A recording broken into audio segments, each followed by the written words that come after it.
Bonsoir à tous. Je réponds partiellement, du moins, et à bâton rompu, à des questions qui m'ont été posées sur l'humour chez les personnes que j'appelle les vides intérieurs.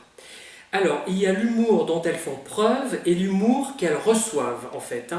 Alors, l'humour dont elles font preuve, je le trouve conventionnel, conformiste, puisque ces personnes sont par nature conformistes. Elles vont faire usage d'un humour qui n'a pas d'originalité et qui n'est pas personnel finalement.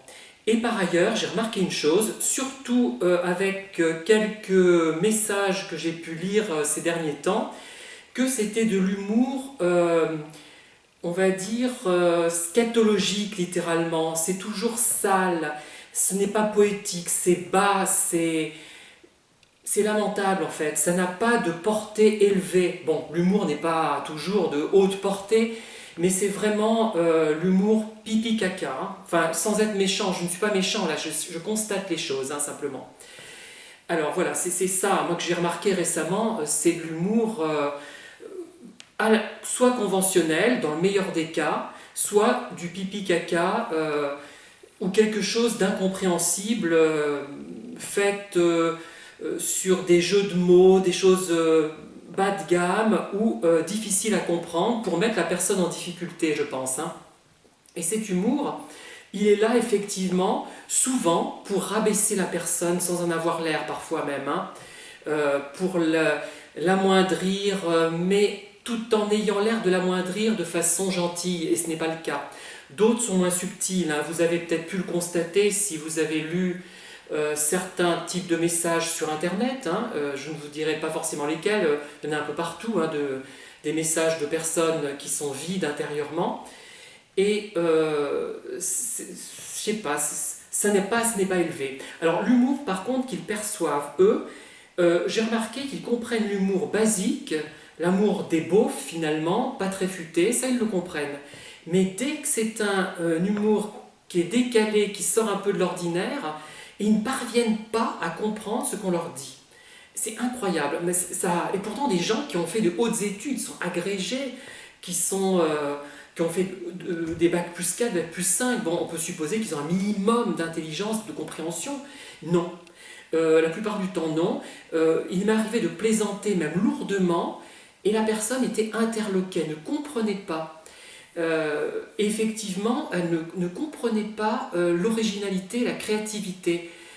Tout ce qui est original les dépasse finalement. Alors que, au départ, moi, ces gens-là, je les ai aimés finalement parce qu'ils m'ont semblé originaux. Par certains côtés, ils avaient une bizarrerie qui me plaisait. Et en fait, quand on creuse, mais on n'a pas besoin de creuser bien loin, il n'y a rien.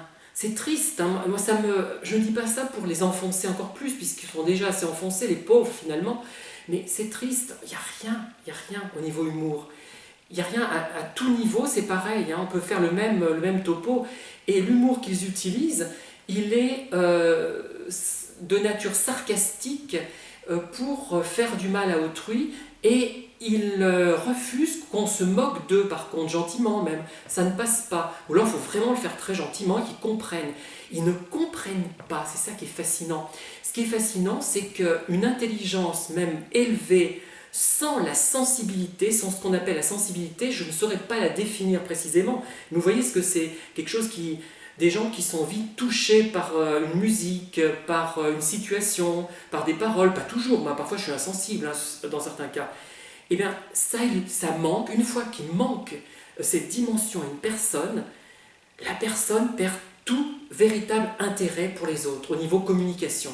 Elle peut avoir toute l'intelligence, toute la culture, d'ailleurs c'est une culture entassée, un empilement de connaissances, ça ne sert à rien, ça ne lui est pas profitable, à personne, sauf pour réussir un examen basé sur du par cœur, ou sur une méthodologie apprise par cœur, effectivement. Voilà ce que j'ai à dire sur l'humour, thème que j'avais d'ailleurs déjà abordé. Là, je l'ai fait à bâton rompu, j'espère avoir répondu à vos questions. Bon, je le fais à mon modeste niveau, et je ne prétends pas être un grand génie sur la question. Voilà, je vous remercie de m'avoir écouté et je vous dis à très bientôt pour de nouvelles vidéos.